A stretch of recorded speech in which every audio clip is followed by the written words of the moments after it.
Did you know that behind Pedro Pascal's image of the perfect man lies a reality that Salma Hayek could no longer tolerate? Lately, Pedro Pascal has been making headlines for affectionately touching his co-stars on several occasions, and the Mexican actress, after years of staying silent, finally decided to tell the whole truth about what really happened when they worked together. It all started when both were considered for a Netflix project called Borderlands in 2023, an adaptation of the famous video game where Salma would play a brilliant scientist and Pedro would portray a bounty hunter. At first, everything seemed perfect. Pedro showed up to meetings with his trademark smile, talked about how excited he was to work with a legend like Salma, and came across as the ideal co-worker. But according to Salma in a recent interview with a Mexican outlet, that façade began to crumble during the very first week of rehearsals. The first red flag appeared during a script reading at Netflix offices. Salma, with decades of experience, suggested some minor changes to the dialogue to make her character more believable. But Pedro, instead of listening to her ideas, interrupted her in front of the producers and said, "Let's just leave the script as it is. The writers know more than we do." The comment might have sounded diplomatic, but according to Salma, the way he said it, with that condescending smile, made it clear he didn't respect her professional opinion. Pedro began to show increasingly strange behavior toward Salma. During rehearsals, he constantly invaded her personal space under the excuse of his well-known anxiety that he often mentions in interviews. "I need physical contact to calm down," he would say while placing his hand on her shoulder or back without permission. At first, Salma thought it was just his way of being, but soon she realized it was something more calculated. Things got really uncomfortable when they started rehearsing the more intense scenes. Pedro had the habit of getting too close during dialogues, whispering things in her ear that had nothing to do with the character, and constantly touching her arm or face as if they were a real couple. When Salma asked him to respect her personal space, he responded with that now familiar phrase, "It's my anxiety. Physical contact helps me concentrate better." But what truly marked a turning point was what happened during a work dinner at a Beverly Hills restaurant. They were reviewing some complicated scenes when Pedro began asking extremely personal questions about Salma's love life. He asked her about her marriage, whether she was happy, if she missed the adventure in her life,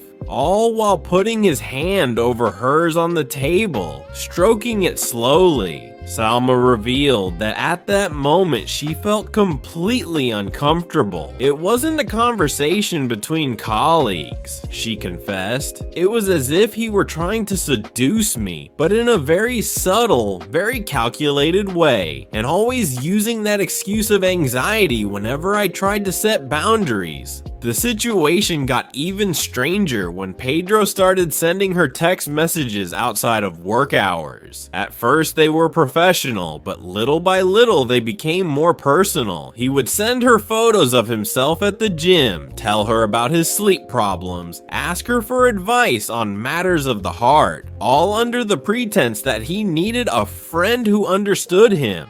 But the moment that changed everything came one night when Salma was at home reviewing the script. Pedro showed up unannounced at her door, saying he needed to talk to someone because his anxiety was really bad. He brought a bottle of wine and acted as if it were completely normal to show up like that at a married woman's house at 10 p.m.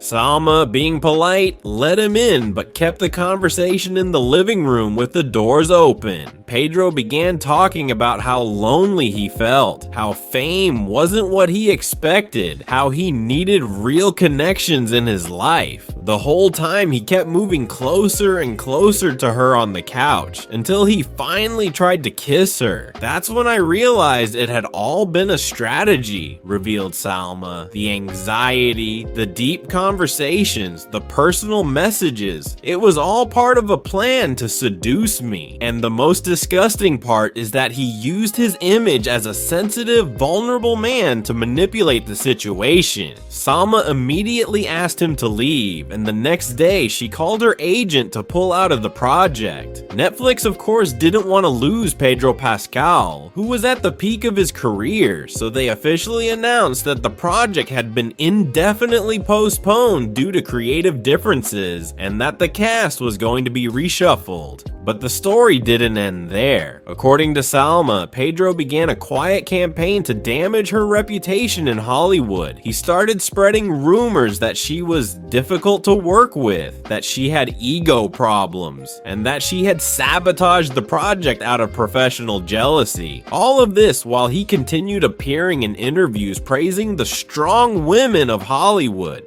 The most chilling part of all is that Pedro used his public image as a feminist, sensitive man to cover up this behavior. In public, he was the defender of women, always saying the right things about gender equality. But in private, according to Salma, he was completely different. He's a master of manipulation, said Salma. He knows exactly what image to project so that no one suspects him. He talks about anxiety, about vulnerability, about being an ally to women, but it's all a mask. Behind that facade is a man who doesn't respect boundaries and who uses his power to get what he wants. Salma's revelation makes even more sense when you compare it to Pedro's public behavior. Remember all those times we've seen him touching his female co-stars on red carpets and in interviews, the hands on their shoulders, the overly long hugs, the strokes on their faces, always justified as friendship or anxiety. Particularly disturbing was what happened during the promotion of Fantastic Four, where Pedro couldn't seem to keep his hands off Vanessa Kirby, who at the time was pregnant and engaged. The images of him touching her belly, caressing her face, whispering in her ear were so obviously inappropriate that even fans began commenting on social media. And then there's that viral video where Pedro is talking with Willem Dafoe and his wife. You can clearly see how Pedro goes from laughing with Willem to immediately focusing all his attention on the wife, touching her, openly flirting with her, while Willem's smile fades into a serious, visibly uncomfortable expression. But the most disgusting part of all, according to Salma, is how Pedro has perfected the art of using his anxiety as an excuse. Every time he crossed a line, he always had the same explanation, she revealed. That he needed physical contact to calm down, that his anxiety made him act strangely, that it wasn't his fault but a medical condition. It's the perfect excuse because it makes anyone who confronts him look insensitive.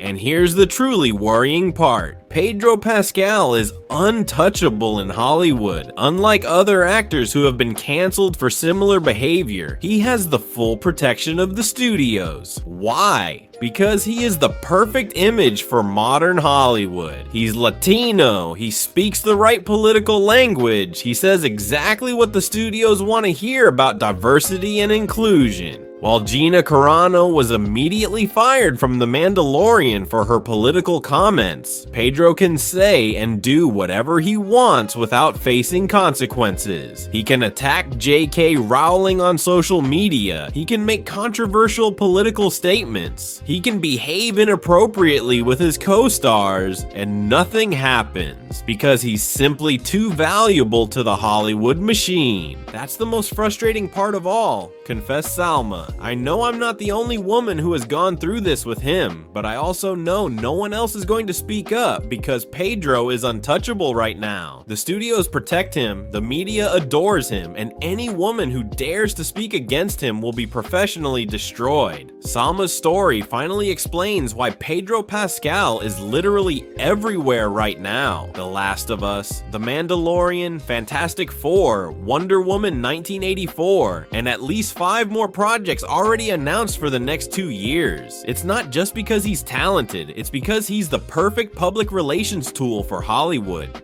They can put him in any project and it instantly looks progressive and modern. They can use him to attack their political enemies on social media. And they can trust that he'll never do anything that truly damages his image because he has perfected the art of keeping his darker behavior completely hidden. But according to Salma, that behavior is there, just beneath the surface, waiting. It's only a matter of time before more women find the courage to speak, she said. Because what happened to me is not an isolated case.